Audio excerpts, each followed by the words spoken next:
Bismillahirrahmanirrahim. Assalamualaikum dan salam sejahtera. Hari ini kita akan review soalan trial MRSM tahun 2020. Kita akan fokus pada soalan kertas 2 bahagian A.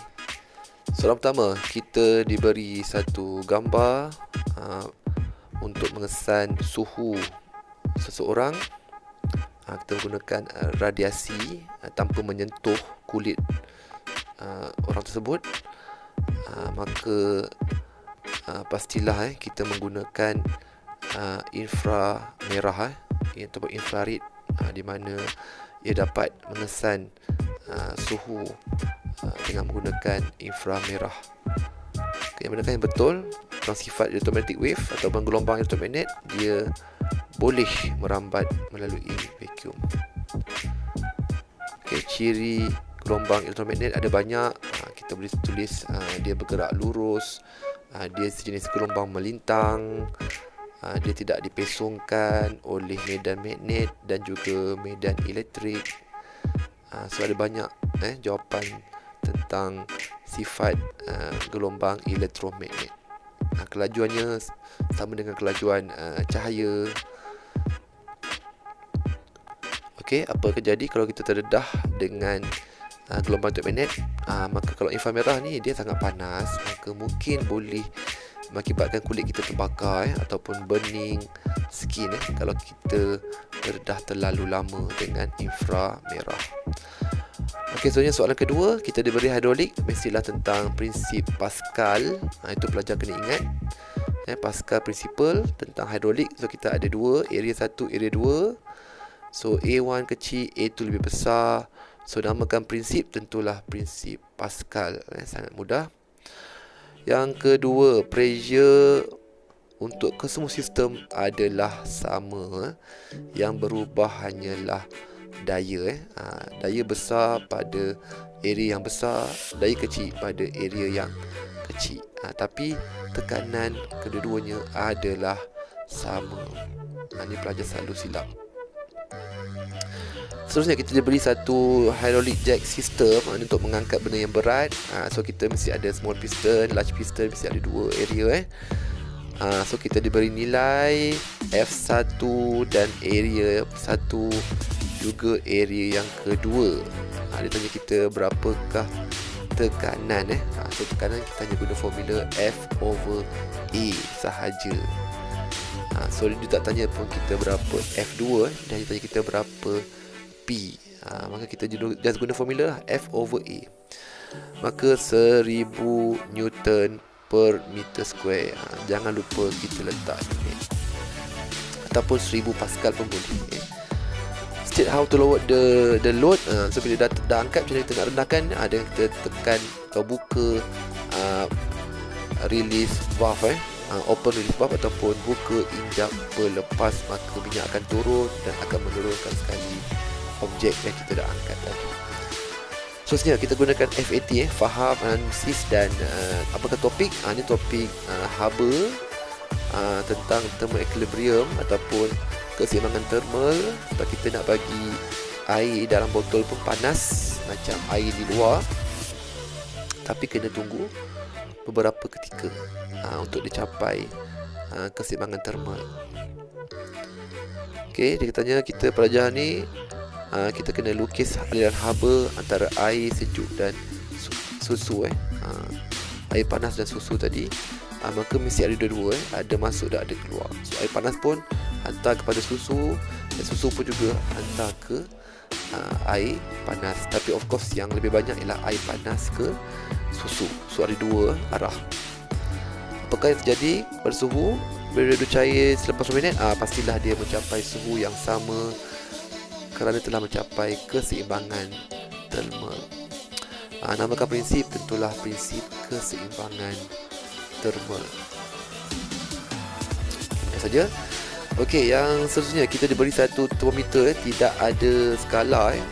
Tiada skala. So kita kena kira sendiri berapa suhu yang kita ukur tadi. Maka kita kena guna formula, iaitu L tolak L0, L100 tolak L0 darab dengan 100. Formula ni biasanya tidak diberi. Okay, kita ambil saja L yang kita dapat tadi ialah 25 tolak dengan L pada suhu kosong ialah 5 bagi dengan L pada suhu 100 iaitu 25.5 tolak dengan 5 tolak dengan 100. Maka jawapannya ialah 73.2 Celsius. Senang saja, tapi kena ingat formula ini. Kemudian apakah dalam Kelvin? Cuma tambah dengan 273 sahaja pada nilai yang kita dah dapat tadi.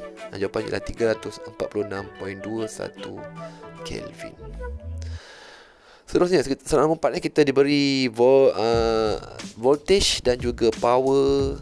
Ni tajuk electricity. So mungkin kena guna formula P equal to VI. Kita diberi masa, jangan lupa masa dalam saat. Dan kita juga diberi arus 7.5 ampere. What is the meaning of electric current? So mesti formula dia Q over T. Itu kita kena ingat. Ataupun kadar pengaliran cas, ataupun rate of flow of charge. Dengan cara ingat formula, kita boleh ingat definisi.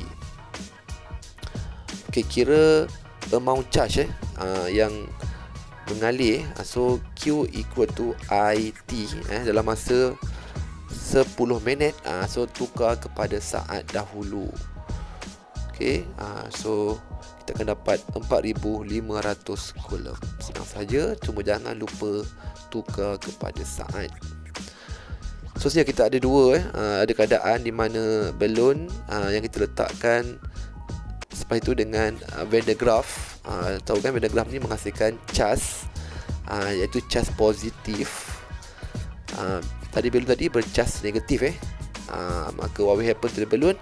Tentulah dia akan tertarik ke kubah ataupun metal dome tadi, kerana metal dome tadi bercas positif. Kerana kalau cas berbeza, dia akan saling tertarik. Itu saja. Yang penting kita kena faham soalan dan buat sikit analisis tadi. Ini tentang medan elektrik dan juga cas. Kemudian kita nak lukis, dia minta kita lukis pattern medan elektrik. Maka tentulah akan tertarik dome tu akan adanya medan elektrik yang akan saling menarik ataupun positif akan ke negatif arahnya. Jangan lupa arrow. Dan negatif akan ke dalam, positif akan ke luar. Nombor 5, soalan comparison. Kita kena bandingkan dua gambar. Betul-betul sebelum kita bandingkan. Maka ini tentang kekenyalan. Ada yang kenyal, ada yang kurang kenyal. Apakah maksud kekenyalan? Kekenyalan maksudnya kebolehan bahan itu kembali ke bentuk asal setelah kita tarik atau kita tekan. Dia boleh kembali ke bentuk asal. Okay, B dia kata number of spring mestilah 5.2 lebih banyak ataupun 51 kurang daripada 5.2. Coefficient of the spring mestilah 51 lebih besar sebab dia agak elastik. So kekerasan 5.2 lah lebih besar. Okay, hubungkan antara bilangan spring dengan kekerasan dengan pemampatan spring. Semakin banyak spring, semakin kurang pemampatan spring sebab dia jadi lebih keras kalau banyak spring. Okay, hubungkan antara kekerasan dengan pemampatan. So semakin tinggi kekerasan spring, maka semakin kurang pemampatan spring. So kita boleh nampak daripada gambar tadi, di mana budak tadi yang berdiri di atas dua spring, sikit je dia punya pemampatan tadi. Okay, manakah rocker yang boleh menampung kanak-kanak yang lebih berat? Tentulah spring pada rajah 5.2. Kenapa? Kerana dia mempunyai mempunyai had kenyal yang tinggi, ataupun dia mempunyai kekerasan yang lebih tinggi, maka ia boleh menampung berat yang lebih besar. So kita jelas kita punya alasan. Itu saja untuk alasan. Apakah alasannya? Nombor 6, kita kena compare lagi. Tapi soalan tingkatan 5. Okey, kita ada 2 gambar rajah di sini. Okey, ini tajuk electromagnetism. So kita nampak bezanya ialah sama bilangan, bilangan coil sama, tapi ketebalan, kita nampak ketebalan di sini berbeza dan medan magnet juga berbeza di sini. So medan magnet di bawah lebih kuat lagi.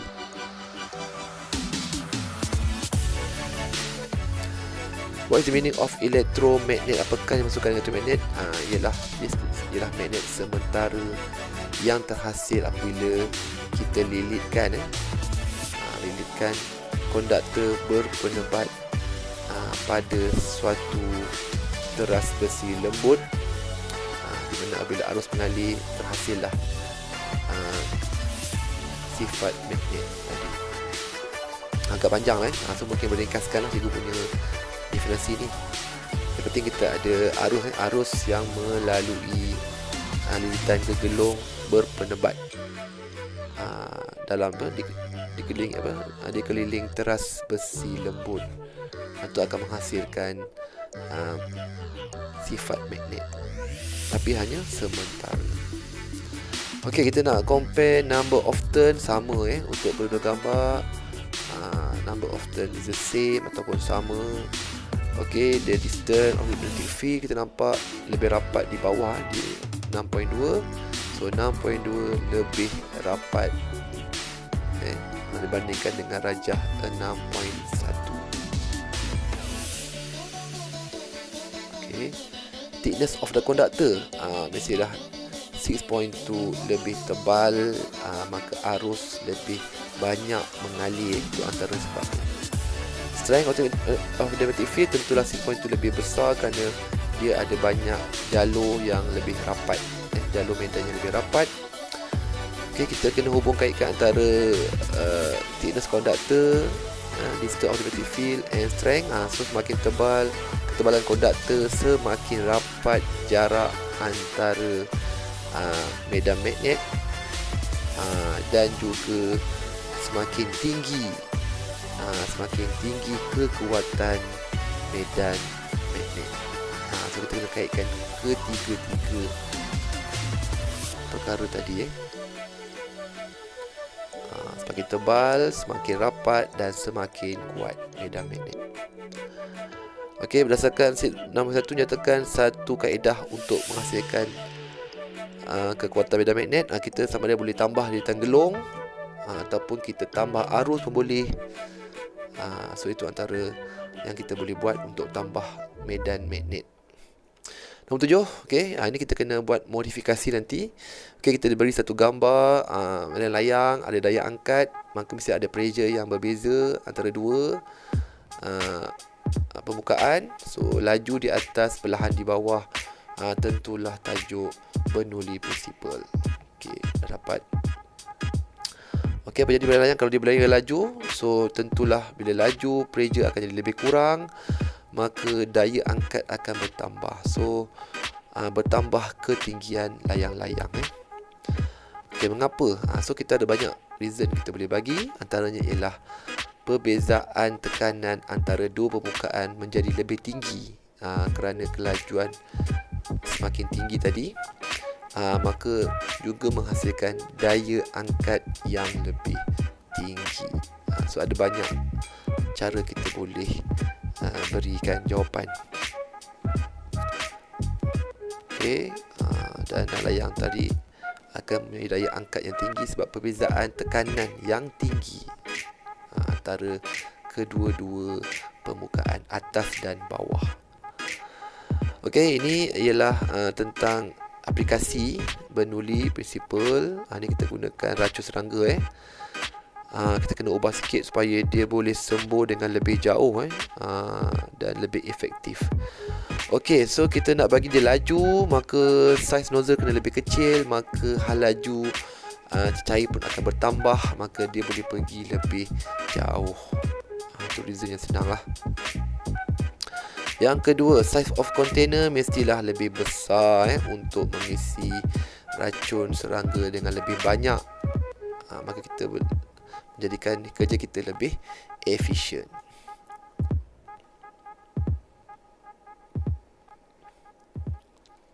Banyak. Okey. Length of cylinder, cylinder yang ni yang omboh ni, cylinder ni udara dia mesti kena lebih banyak maka untuk kita berikan pacutan yang lebih jauh, maka panjang silinder tadi kita kena panjangkan. Apa reason dia? Kita nak bagi apa? Untuk menghasilkan semburan yang lebih banyak, sebab banyak udara dalam silinder tersebut. Okey, nombor 8, kita kena pilih suatu perkara atau suatu radas atau alat yang paling bagus. Okey, ini adalah tajuk radioaktif, okey, tentang pembelahan pembelahan nuklear.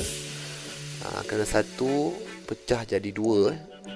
Okey, proses sama ada jawapan ni nuclear fission ataupun pembelahan nuklear kerana dia pecah sebenarnya. Kalau sebab itu fusion dia combine, dia bercantum. Itu pelakuran kalau cantum tentang pelakuran nuklear. Okey, kita diberi satu persamaan, dia tanya kita berapakah value X dan Y. Okey, kita kena tengok dulu dia punya nuclear number. Okey, kita tambah dulu sebelum dan selepas kena sama.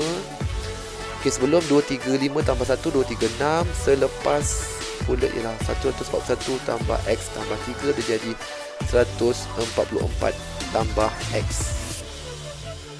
Okey, senang je, maka X ialah 236 tolak dengan 144. Maka kita dapat X ialah 92. Senang je. Untuk proton number pula sama juga, sebab kita nak cari Y untuk proton number. Okey, sama juga tadi. Okey, gunakan persamaan tadi. Kita dapat 62 tolak 56. Maka jawapannya ialah 36 untuk Y. Okey, dari persamaan tadi kita kena cari mass defect. Senang saja, kita cuma ambil default minus after. Mass sebelum tolak dengan mass selepas. So sebelum ialah kita tengok pada gambar tadi 236.0329 tolak dengan selepas adalah 235.86653. Sebelum tolak selepas kita akan dapat cacat jisim ataupun mass defect. Tapi hati-hati sebab kita nak dalam unit kilogram. Ni yang bahaya. Yang kita dapat ni cuma AMU baru. Maka dalam AMU ialah 0116637 dan jawapan kita dalam kg. So hati-hati dengan soalan. Maka kita kena darab dengan 1.66 darab 10 kuasa negatif 27 kg. Ini akan diberi dalam peperiksaan. Jangan risau. Cuma hati-hati, jangan kita ambil saja jawapan kita tadi. Jawapan ni ialah 2.7 darab 10 kuasa negatif 28 kilogram. Okey, kita ada satu aplikasi sini kita ada sebuah radioaktif, kita nak detect atau mengesan objek. Ni kita kena gunakan satu bahan radioisotop. Okey, kita beri 4 pilihan, manakah yang paling bagus untuk kita mengesan menjadi alat pengesan sesuatu objek. Okey, kita boleh draft dulu. Okey, pertama nak kesan dia kena ada kuasa penembusan yang tinggi. Mungkin kita pilih gamma. Yang kedua, mesti panjang dia punya separuh hayat tu, sebab kita nak bagi dia kekal lebih lama. Dia jimat kos, dan kita mesti dalam bentuk pepejal supaya mudah untuk kita selenggara atau mudah untuk kita bawa. Itu kita punya draft. So sebelum kita buat jawapan, kita dah draft dulu. Okey, state of matter mesti pepejal tadi atau solid, kerana kita nak senang untuk bawa dan senang untuk kita selenggara atau dan senang dikendalikan. Okey, type relation kita akan pilih gamma sebab ia mempunyai kuasa penembusan yang tinggi. Sebab kita nak tembus ke dalam sesuatu bag, maka kenalah tinggi. Maka kita nampak sini solid, gamma, half-life kena panjang. So kita dapat dah jawapan sini. Half-life panjang kerana kita nak bagi dia tahan lebih lama. Maka ini boleh juga menjimatkan kos. Long lasting, tidak cepat mereput. Maka esok atau kita boleh guna dalam jangka masa yang lebih lama. Confirmlah jawapannya ialah Californium 252 sebagai pilihan yang sewajarnya kita pilih. Maka itu saja untuk soalan MRSM tahun 2020.